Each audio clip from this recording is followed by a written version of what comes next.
Good morning students. Sunrise education academy में आपका स्वागत है। मैं परवीन सोनी। लास्ट टर्न पर बेटा अपन ने मेथड ऑफ सेपरेशन की विभिन्न प्रकार की टेक्निक्स की थी, जिसके अंदर अपन ने दूध से क्रीम को कैसे पृथक करेंगे, स्याही या इंक को कैसे पृथक करेंगे, स्याही एक रंग है या विभिन्न रंगों का मिश्रण है, साथ ही साथ दो अघुलनशील द्रव जो इमिसिबल या जो इनसॉल्यूबल जो आपस में घुलनशील नहीं होते उनको कैसे सेपरेट करेंगे, या दो घुलनशील द्रव है उनको कैसे सेपरेट करेंगे।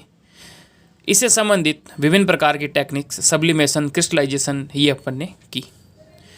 आज अपन सेकेंड चैप्टर का लास्ट टॉपिक कर रहे हैं, फिजिकल एवं केमिकल चेंजेज।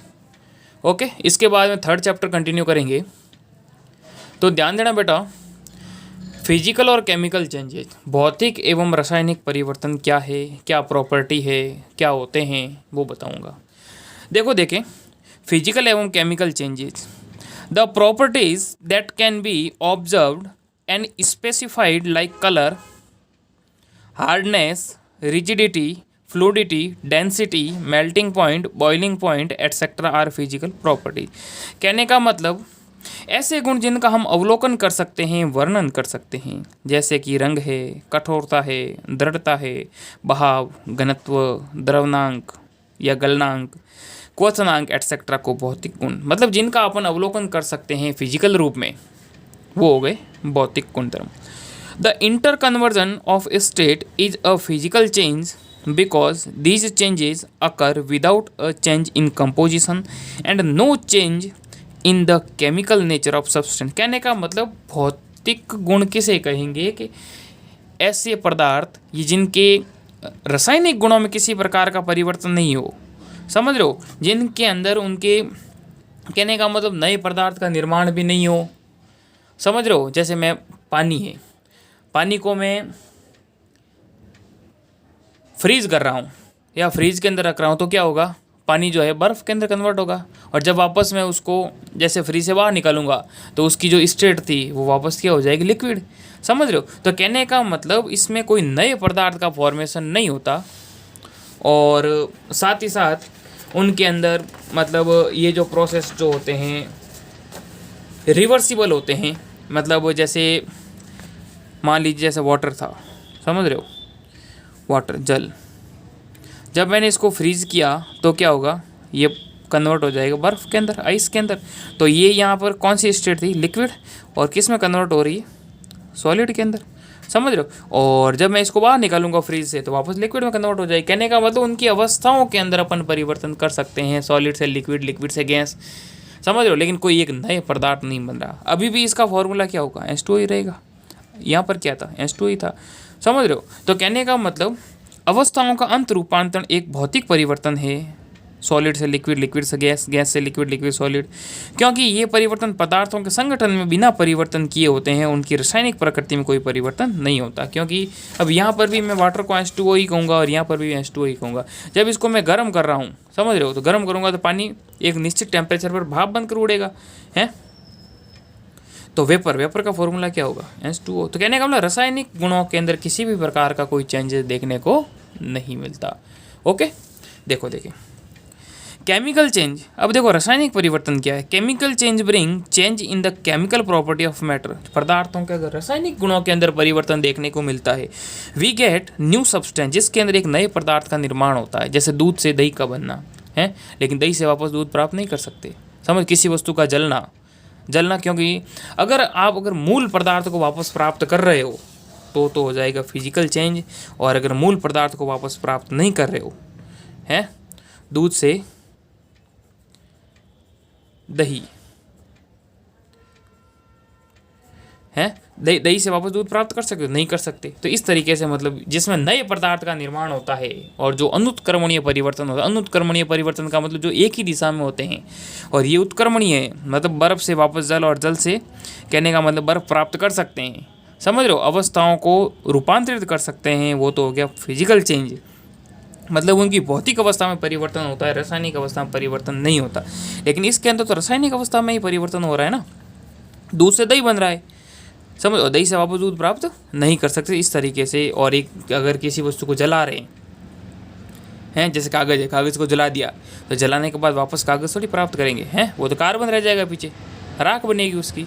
तो इस तरीके से अपन कह सकते हैं chemical changes brings change in the chemical property of matter, we get new substance, a chemical change is also called chemical reaction.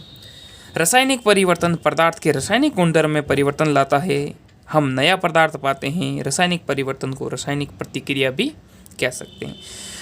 अब देखो कुछ एक एग्जांपल दे रखे हैं, जैसे बेटा देखो कटिंग ऑफ ट्रीज, मतलब उसके फिजिकल प्रकृति के अंदर परिवर्तित हो रहा है, कोई नया पदार्थ नहीं बन रहा, तो ये फिजिकल चेंज होगा।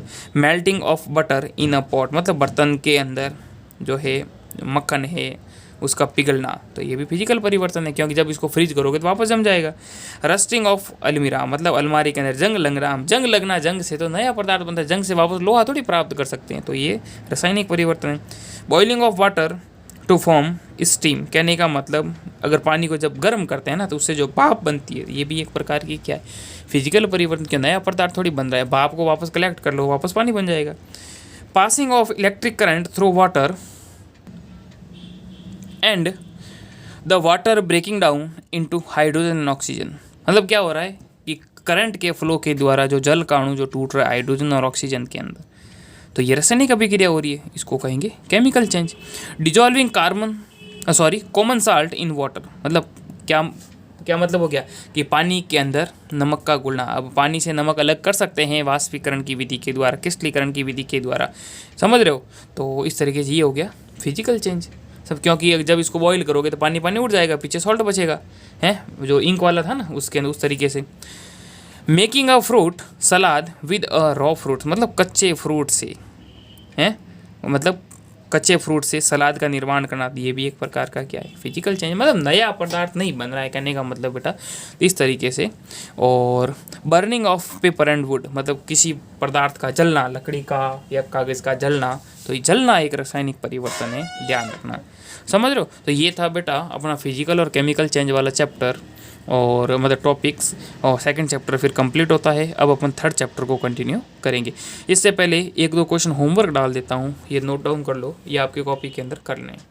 ओके, सेकंड चैप्टर की है explain the following, given example, saturated solution, pure substance, colloid और सस्पेंशन।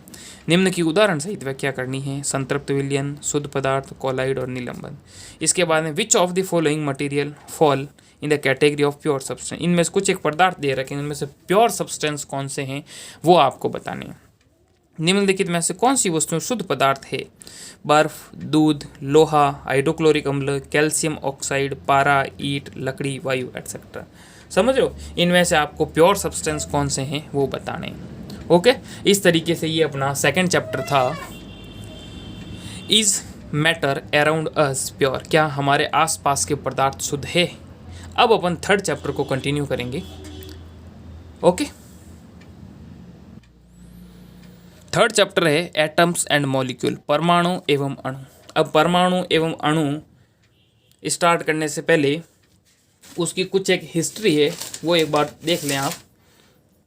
मतलब जैसे 18वीं सदी के पहले और 18वीं सदी के बाद क्या क्या परिवर्तन आए परमाणु से रिलेटेड, तो देखें एन इंडियन फिलोसोफर, एक भारतीय दार्शनिक महर्षि कणाद नाम सुना होगा, पॉस्टुलेट, उन्होंने प्रतिपादित किया that if we go on dividing matter पदार्थ we shall get smaller and smaller particle, मतलब किसी भी पदार्थ को अगर डिवाइड करते जाएं तो हमें छोटे छोटे कण प्राप्त होंगे। एक स्टेज ऐसी आएगी जब उससे अपन उस पदार्थ के छोटे कण नहीं कर सकते, तो उस छोटा अविभाज्य कण होगा, उसको उन्होंने क्या नाम दिया था, परमाणु। मतलब पदार्थ जैसे चौके में टुकड़े कर रहा हूँ, एक कण अपन को हाथ में ऐसा आएगा जिसको अपन और डिवाइड नहीं कर सकते।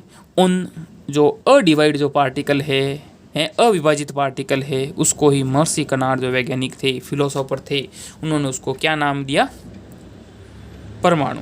समझ रहे हो, ultimately a stage will come when we shall come across the smallest particle beyond which further division will not be possible, he name this particle परमाणु। भारतीय दार्शनिक थे, वैज्ञानिक नहीं, दार्शनिक थे, फिलोसोफर हुए पहले। महर्षि कणाद ने प्रतिपादित किया था कि यदि हम द्रव्य पदार्थ को विभाजित करते जाएं तो हमें छोटे छोटे कण प्राप्त होते जाएंगे। अंत में एक सीमा आएगी जब प्राप्त कण को पुनः विभाजित नहीं किया जा सकता, वह सूक्ष्मतम कण अविभाज्य रहेगा। इस अविभाज्य सूक्ष्मतम कण को परमाणु नाम दिया। इसके बाद में और वैज्ञानिक आए, अनदर इंडियन फिलोसोफर पकुधा कात्यायान। दूसरे वैज्ञानिक, इन्होंने क्या बताया, elaborated this doctrine and said that these particle normally exist in a combined form which give us various form of matter. क्या कहा उन्होंने? एक अन्य भारतीय दार्शनिक पकुधा कात्यायान ने इस मत का विस्तृत रूप से समझाया कि भाई ये जो अविभाज्य कण है उसको, मतलब जो परमाणु नाम दिया था कणाद ने, उसको पकुधा कात्यायान ने विस्तृत रूप से समझाया और कहा कि ये कण सामान्यतः संयुक्त रूप में पाए जाते हैं। Particle exist in a combined form which gives us various form of matter, जो हमें द्रव्य के भिन्न भिन्न रूपों को प्रदान करते हैं। मतलब ये जो है, मतलब विशेष रूप में पाए जाते हैं, समूह के रूप में पाए जाते हैं, संयुक्त अवस्था में पाए जाते हैं, और जो कि हमें द्रव्यों के भिन्न भिन्न रूपों को प्रदान करते हैं। ओके, इसके बाद में और दार्शनिक आए, इंडियन दार्शनिक, ये पकुधा कात्यायान। इसके बाद एंशियंट ग्रीक फिलोसोफर थे जिनका नाम था डेमोक्रिटस एंड ल्यूसिपस। इन्होंने क्या कहा, suggested that if we go on dividing matter a stage will come when particle obtained can not be divided further. ये जो मतलब महर्षि कणाद जो दार्शनिक थे उन्होंने कहा, मतलब उसी अनुसार इन्होंने भी कहा कि पदार्थ की ऐसी अवस्था जिसको हम विभाजित करते जाएं, एक अवस्था ऐसी आएगी जिसको अपन विभाजित नहीं कर सकते। Democritus called these individual particles atom, और उसको उन्होंने क्या नाम दिया, परमाणु। All these was based on philosophical consideration and not much experimental work to validate these। ये सभी जो प्रक्रियाएं थी, कहने का मतलब ये दार्शनिक विचारों पर आधारित थी, समझ रहे हो। फिर उन्होंने क्या बताया, and not much experimental work, कहने का मतलब अभी इनके बारे में कोई प्रायोगिक कार्य नहीं हुआ था कि वास्तव में परमाणु अविभाज्य है या विभाज्य है, समझ रहे हो। तो कहने का मतलब दार्शनिक विचारों पर आधारित थे। सबसे पहले महर्षि कणाद आए, फिर पकुधा कात्यायान आए, इसके बाद में डेमोक्रिटस और ल्यूसिपस आए। अब देखो इसी को कंटिन्यू करते हैं।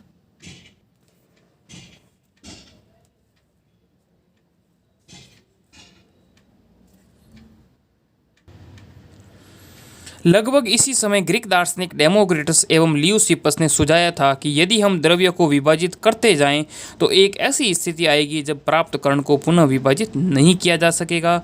उन्होंने इन अविभाज्य कणों को परमाणु कहा था। ये सभी सुझाव दार्शनिक विचारों पर आधारित थे। इन विचारों की वैधता सिद्ध करने के लिए 18वीं सदी तक, ध्यान रखना बेटा, ये 18 लिखे हुए हैं, 18th सेंचुरी तक कोई अधिकाधिक प्रयोगात्मक कार्य नहीं हुए। तो कहने का मतलब 18वीं शताब्दी तक ये माना गया कि परमाणु जो है वास्तव में अविभाज्य कण है और जिसको विभाजित नहीं किया जा सकता। इसके बाद में एंटोनी एल लवाइजियर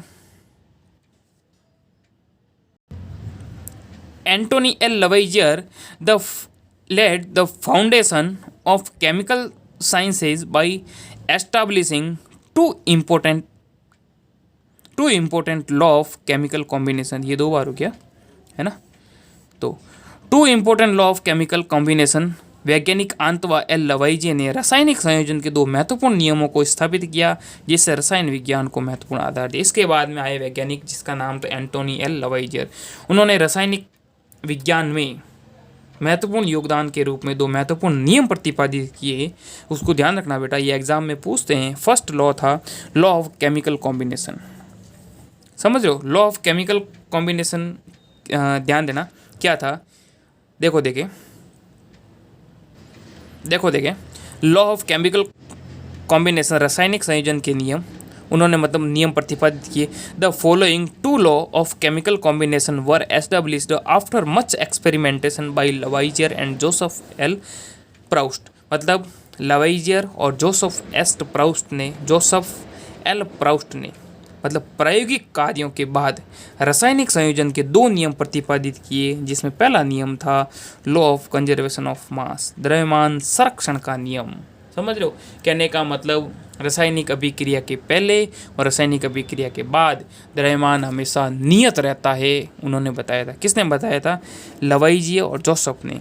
समझ रहे हो? क्योंकि सबसे पहले तो ये क्या, यही कहा गया था कि परमाणु जो है 18वीं शताब्दी तक कि परमाणु अविभाज्य है, उसको विभाजित नहीं कर सकते। लेकिन बाद में वैज्ञानिक आए, दो वैज्ञानिक, ये क्योंकि ये विचार दार्शनिक विचारों पर आधारित थे और इन्होंने इसके बाद में जो लवाइजिए और जोसेफ एल प्राउस्ट थे, इन्होंने मतलब एक्सपेरिमेंट प्रयोगों के आधार पर दो नियम प्रतिपादित किए। फर्स्ट लॉ था द्रव्यमान संरक्षण का नियम। इसके अंदर देखो बेटा, एक जैसे प्रैक्टिकल के अंदर अपन ने किया क्या, एक फ्लास्क लिया, समझ रहे हो? एक ध्यान देना बेटा, एक जैसे एक फ्लास्क लिया, समझ रहे हो? और इस फ्लास्क के अंदर मैंने क्या किया, मान लीजिए एक सॉल्यूशन भर दिया, इसका नाम रखा वाई सॉल्यूशन, वाई विलियन, समझ रहे हो? और इसके अंदर छोटी सी एक केस नली या कैपिलरी ट्यूब रख दी, उसके अंदर मैंने 20 सैंपल लोड एक्स सॉल्यूशन डाल दिया, समझ रहे हो? मतलब एक फ्लास्क के अंदर, मतलब एक तो मैंने जैसे ये कैपिलरी ट्यूब ली, उसके अंदर तो भरा हुआ था एक्स सॉल्यूशन, कोई भी सॉल्यूशन था, 5% सॉल्यूशन था, मतलब जिसके अंदर विलय का भाग 5 है और 95 वाटर है। 5% सॉल्यूशन था एक्स का, और फ्लास्क के अंदर मैंने डाला था वाई सॉल्यूशन, समझ रहे हो? उसका भी 5% सॉल्यूशन। अब मैंने क्या किया, इन दोनों को मिक्स नहीं किया, समझ रहे हो? पहले स्वतंत्र रूप से इनका मैंने क्या किया, वेट किया। सपोज करो कि इसका वेट आ गया 500 ग्राम, समझ रहे हो? फिर क्या कर रहा हूँ मैं, इन दोनों को इसके अंदर अच्छे से हिला करके मिक्स कर रहा हूँ। तो मिक्स करने पर एक्स और वाई जो सॉल्यूशन है आपस में रासायनिक अभिक्रिया करेंगे, हैं? रासायनिक अभिक्रिया करने के फलस्वरूप क्या होगा, रासायनिक अभिक्रिया के फलस्वरूप नया पदार्थ बनेगा। और जब इन दोनों सॉल्यूशन को मैंने मिक्स किया और फिर बाद में वापस मैं वेट कर रहा हूँ, तो मैंने क्या देखा कि इनका दोनों का जो द्रव्यमान था, दोनों का जो वेट था, वो इसके इक्वल आया। कहने का मतलब 500 ग्राम। तो इससे मैंने क्या निष्कर्ष निकाला, ये निष्कर्ष निकाला कि जब इन दोनों को मैंने नहीं मिलाया था, मतलब इन दोनों की रासायनिक अभिक्रिया नहीं हुई थी, तब भी इनका द्रव्यमान यही था। और जब इन दोनों के आपस में मैंने अभिक्रिया करवा दी, तो भी इसका जो द्रव्यमान सेम रहा। कहने का मतलब रासायनिक अभिक्रिया में जो द्रव्यमान है, रासायनिक अभिक्रिया के पहले और रासायनिक अभिक्रिया के बाद संरक्षित रहता है, बराबर रहता है। समझ में आया? देखो देखें, जैसे ये ऊपर मैंने कॉर्क इसलिए लगाया ताकि इससे जो मतलब जो केमिकल रिएक्शन होगी, तो केमिकल रिएक्शंस गैस वगैरह जो है वो बाहर ना निकले। इस थ्रेड से मैंने इसको बांध लिया। और ये कॉनिकल फ्लास्क था, ये इग्निशन ट्यूब कह दो, ये कैपिलरी ट्यूब कह दो, और ये सॉल्यूशन ऑफ एक्स और ये वाई सॉल्यूशन। देखो देखे आगे, law of conservation of mass states that mass can neither be created nor destroy in a chemical reaction. कहने का मतलब द्रव्यमान संरक्षण के नियमानुसार किसी रासायनिक अभिक्रिया में द्रव्यमान का न तो सृजन किया जा सकता है, न ही विनाश। ओके, पता पड़ गया?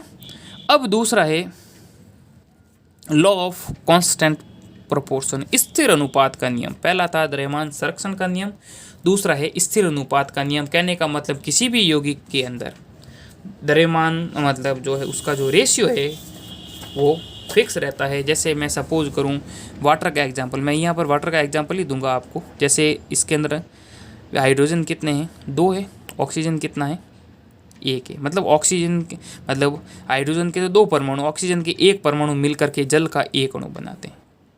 समझ रहे हो? जल का 1 अणु बनाते हैं। अब हाइड्रोजन का जो मॉलिक्यूलर वेट है, हाइड्रोजन का मॉलिक्यूलर वेट कितना होता है, मतलब परमाणु द्रव्यमान 1 होता है।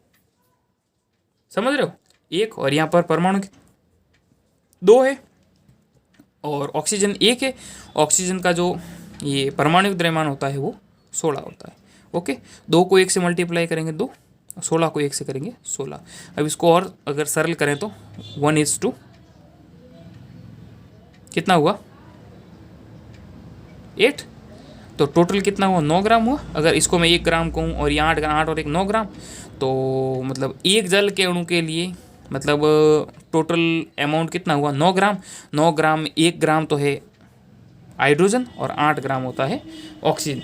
8 ग्राम ऑक्सीजन और 1 ग्राम जब हाइड्रोजन आपस में संयोग करते हैं तो 9 ग्राम क्या बनता है, वाटर। जब मैं इसको वापस तोड़ूंगा भी ना तो भी मेरे को 1 ग्राम हाइड्रोजन मिलेगी और 8 ग्राम ऑक्सीजन मिलेगी।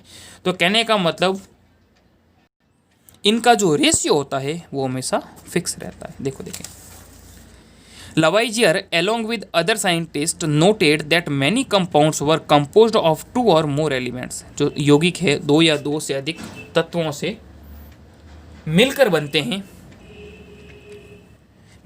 हैं इन द सेम प्रोपोर्शन। उनका रेशियो हमेशा फिक्स रहता है irrespective of where the compound come from और हु प्रिपेयर्ड। मतलब कहीं से प्राप्त किए गए हो, कहीं से बनाए गए हो। लवाइजियर और अन्य वैज्ञानिकों ने इस बात पर प्रकाश डाला कि कोई भी यौगिक 2 या 2 से अधिक तत्वों से निर्मित होता है। इस प्रकार प्राप्त यौगिकों में इन तत्वों का अनुपात स्थिर होता है, चाहे इसे किसी स्थान से प्राप्त किया गया हो या किसी ने भी इसे बनाया हो। In a compound such as water, the ratio of the mass of hydrogen to the mass of oxygen, ध्यान देना, is always 1:8 what ever the source of water. मतलब जल के अंदर हाइड्रोजन का और ऑक्सीजन का जो रेशियो है वो 1:8 होता है। जैसे कि अभी मैंने आपको बताया ना, इस तरीके से 1:8। अगर जल भले ही अब इसका सोर्स कहीं से हो, कहीं से अपन ने इसको प्राप्त किया गया हो। यौगिक जल में हाइड्रोजन ऑक्सीजन के द्रव्यमान का अनुपात 1:8 होता है, जल का स्रोत कोई भी हो। Okay, thus if 9 gram of water is decompose, जब इसको मैं विघटित कर रहा हूँ तो 1 gram of hydrogen and 8 gram of oxygen are always obtain. तो इससे मेरे को क्या मिलेगा, 9 ग्राम जब मैं ऑक्सीजन को डिजोल्व करूँगा या विघटित करूँगा। इस प्रकार यदि 9 ग्राम जल का अपघटन करें तो सदैव 1 ग्राम हाइड्रोजन और 8 ग्राम ऑक्सीजन ही प्राप्त होगी। ओके, ध्यान देना बेटा। This law was stated by Proust as in a chemical substance the elements are always present in definite proportion by mass। कहने का मतलब प्राउस्ट के इस नियम को इस प्रकार से व्यक्त किया था, किसी भी यौगिक में तत्व सदैव एक निश्चित द्रव्यमान के अनुपात में विद्यमान होते हैं। कहने का मतलब उनका जो द्रव्यमान होता है वो हमेशा क्या रहता है, फिक्स रहता है। According to Dalton atomic theory, all matter whether an element, a compound or a mixture is composed of small particle called atoms। मतलब डाल्टन के परमाणु सिद्धांत के अनुसार सभी द्रव्य चाहे तत्व, यौगिक या मिश्रण हो, सूक्ष्म कणों से बने होते हैं, जिन्हें क्या कहेंगे, परमाणु कहते हैं। Okay, the postulates of this theory may be stated as follows. Dalton के सिद्धांत की विवेचना निम्न प्रकार कर सकते हैं। अब डाल्टन ने अपने सिद्धांत के अंदर क्या कहा बेटा, ये ध्यान रखना है, एग्जाम के अंदर इस तरीके के सवाल अपन को पूछते हैं। फर्स्ट देखो, all matter is made of very टिनी particles called atoms which participate in chemical reaction. सभी द्रव्य परमाणु से निर्मित होते हैं, सभी पदार्थ परमाणु से निर्मित होते हैं, which participate in chemical reaction, जो रासायनिक अभिक्रिया के अंदर भाग लेते हैं। Okay, atom are individual particle which can not be created or destroy in a chemical reaction. क्या मतलब हुआ कि परमाणु अविभाज्य सूक्ष्म कण हैं जो रासायनिक अभिक्रिया में न तो सृजित होते हैं न ही उनका विनाश होता है। समझ रहे हो, मतलब जिसका न तो निर्माण कर सकते हैं, नहीं उनका विनाश कर सकते हैं। ये अपन ने जो द्रव्यमान संरक्षण का नियम किया था उसमें पढ़ा। Atom of a given element are identical in mass and chemical properties. दिए गए तत्व के सभी परमाणुओं का जो द्रव्यमान, सभी परमाणुओं का द्रव्यमान और उनके रासायनिक गुणधर्म क्या होते हैं, समान होते हैं। समझ रहे हो, दिए गए जो सभी तत्व है उनके परमाणु का द्रव्यमान और उनका जो रासायनिक गुणधर्म होता है अभिक्रियाओं के अंदर समान होता है। इसके बाद में atom of different element have different mass and chemical properties. क्या मतलब हो गया कि एटम्स ऑफ डिफरेंट एलिमेंट, जो अलग अलग तत्वों के जो परमाणु होते हैं उनका अलग द्रव्यमान और अलग ही मतलब केमिकल प्रॉपर्टी होती है। देखो देखे, ये 4th पॉइंट है बेटा। 4th पॉइंट की हिंदी ये, भिन्न भिन्न तत्वों के परमाणु के द्रव्यमान और रासायनिक गुणधर्म भिन्न भिन्न होते हैं। 5th पॉइंट देखो देखें, atoms combine in the ratio of small whole number to form compounds. भिन्न भिन्न तत्व के परमाणु परस्पर छोटी पूर्ण संख्या देखो, atom combines in the ratio of small whole number to form compounds. कहने का मतलब भिन्न भिन्न तत्व के परमाणु, समझो, परस्पर छोटी पूर्ण संख्या है ना, स्मॉल होल नंबर के अनुपात में संयोग कर यौगिक निर्मित करते हैं। Atoms combine in the ratio of small whole number to form compound, मतलब छोटी पूर्ण संख्या के अनुपात में संयोग कर क्या बनाते हैं, परमाणु यौगिक बनाते हैं। लास्ट पॉइंट था the relative number and kinds of atoms are constant in a given compound. कहने का मतलब किसी भी यौगिक में परमाणु की सापेक्ष संख्या एवं प्रकार जो है वो निश्चित होता है, कांस्टेंट। समझ रहे हो, मतलब किसी भी परमाणु की जो सापेक्ष संख्या है एवं किसी भी यौगिक में परमाणु की संख्या और उनका जो प्रकार है वो निश्चित होता है। समझ रहे हो, जैसे मैंने जल का एग्जाम्पल दिया, उसी प्रकार जैसे ये NH3 अमोनिया है, समझ रहे हो, इसके अंदर नाइट्रोजन और हाइड्रोजन, नाइट्रोजन 1 अनुपात और हाइड्रोजन 3, जैसे ग्लूकोज का C6H12O6 की मैं बात करूं तो इस तरीके से, मतलब इसके अंदर हर एक का जो परमाणु का जो नंबर है, द्रव्यमान है, वो हमेशा फिक्स रहता है। ओके बेटा, ये था अपना आज का टॉपिक। अब 1-2 क्वेश्चन डाल रहा हूँ, वो देखें। In a reaction 5.3 gram of sodium carbonate Na2CO3 reacted with 6 gram of acetic acid. The product were 2.2 gram of carbon dioxide, 0.9 gram of water and 8.2 gram of sodium acetate, so that these observations are in